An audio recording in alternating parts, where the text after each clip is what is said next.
ত্রয়োদশ জাতীয় সংসদ নির্বাচনে বগুড়ার ৭ আসনে বিএনপি চেয়ারপারসন বেগম খালেদা জিয়ার পক্ষে মোট ৩টি মনোনয়ন সংগ্রহ করেছে বিএনপি।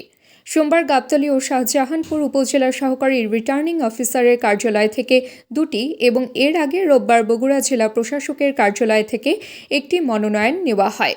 মনোনয়ন সংগ্রহকালে বিএনপির কেন্দ্রীয় ও স্থানীয় নেতারা উপস্থিত ছিলেন।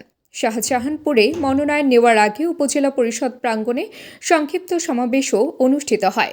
সংশ্লিষ্ট কর্মকর্তারা বিষয়টি নিশ্চিত করে জানান, খালেদা জিয়ার পক্ষে দলীয় নেতারা মনোনয়ন ক্রয় করেছেন।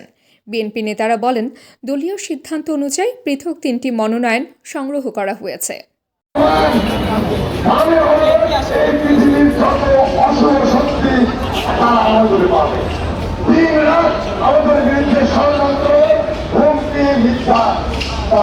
প্রচার করে যাচ্ছে এই অপশক্তিতে আমাদের বাবাকে কন্ট্রোল করতে হবে। আল্লাহ রহমত নিয়ে দেশ কথা বেগম খালেদা জিয়ার নির্বাচন, কংগ্রেস হয় আমাদের তারেক রহমানের নির্বাচন, আমাদের ইনশাআল্লাহ আল্লাহ রহমত দিয়ে এই দেশ কথা বেগম খালেদা জিয়ার সর্বোচ্চ ঘনিষ্ঠ নয় আমরা চেষ্টা করবো, আমরা আন্দোলন করবো, আমরা মানুষকে জানাবো দেশ কথা খালেদা জিয়ার বিরুদ্ধে কোনো ভোট করবে না। আমরা আশা করি ইনশাআল্লাহ বগুড়া জয় থেকে আমাদের এদেশের শ্রেষ্ঠ সন্তান জনাব তারেক রহমান রেকর্ড পরিমাণ ভোট হয়ে নির্বাচিত হয়ে আগামী দেশের প্রধানমন্ত্রী হবে ইনশাআল্লাহ।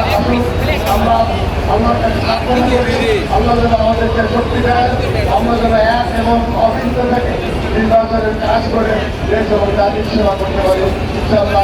সবাইকে ধন্যবাদ। খোদা হাফেজ। বাংলাদেশ জিন্দাবাদ, শহীদ স্বাধীনতা জিন্দাবাদ, তারেক রহমান জিন্দাবাদ। তাবাসসুম হক আনিকা, দৈনিক আজকের বাংলা। দৈনিক আজকের বাংলা .net